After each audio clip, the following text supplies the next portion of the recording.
Central board of direct taxes के रत्नेश्वर प्रसाद जी भी हमारे साथ जुड़ गए हैं, चेयरमैन रह चुके हैं। सर, नया टैक्स कोई नहीं लगाया गया, इस बात के लिए जनता धन्यवाद कह दे। पैंडेमिक के बाद सरकार वैसे ही बड़े प्रेशर में है, या पैंडेमिक के बाद तो राहत मिलनी चाहिए थी, टैक्स में, स्लैब्स में, स्टैंडर्ड डिडक्शन में, अब तो कुछ किया जाना चाहिए था। हेलो सर, अब क्या है कि सरकार के पास ज्यादा कैपेसिटी नहीं है डिडक्शन देने का। अभी तो ऐसा है कि लोगों के हाथ में पैसा देने का है, पैसा देने का मतलब टैक्स कम लगाने का है, लेकिन सरकार चलेगी कैसे? सरकार को चलना भी तो चाहिए। तो टैक्स रिलीफ तो नहीं मिलता था, लोगों के हाथ में पैसा भी नहीं दिया गया, तो आपके मार्केट में डिमांड नहीं खड़ा होगा, डिमांड नहीं खड़ा होगा तो आपका इकोनॉमी चलेगा नहीं। ये है दिक्कत।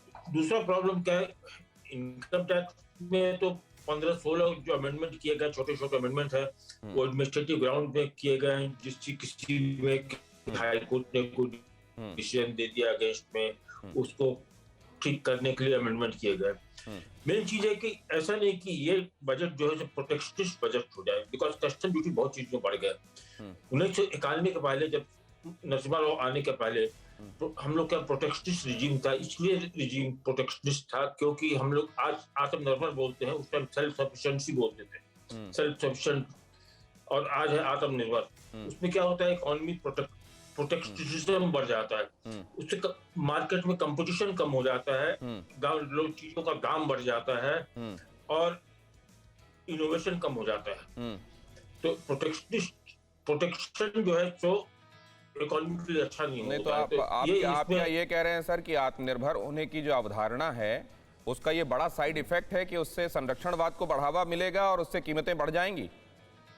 नहीं, आत्मनिर्भर होना अच्छा बात है, लेकिन होता क्या है कि आत्मनिर्भर होने के चक्कर में आप प्रोटेक्शनिज्म इतना ले आते हैं कि आपका इकोनॉमी डूब जाता है। आत्मनिर्भर होने के चक्कर में प्रोटेक्शनिस्ट नहीं बनना है सरकार को। क्या ये सर, ये मुमकिन है कि ये एक टाइट रोप वॉक है जो अच्छे से कर ली जाए, या अगर आत्मनिर्भर होने की तरफ बढ़ रहे हैं तो उसके साथ साइड इफेक्ट आएगा ही ये वाला? मैं आपसे जानूंगा।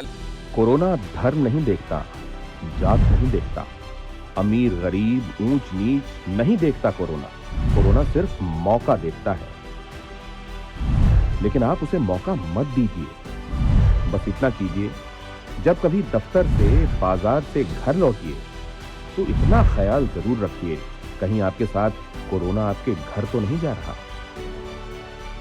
भूलिए मत, कोरोना अभी जिंदा है। फिक्र आपकी, सोमवार से शुक्रवार रात 9 बजे सिर्फ TV9 भारतवर्ष पर।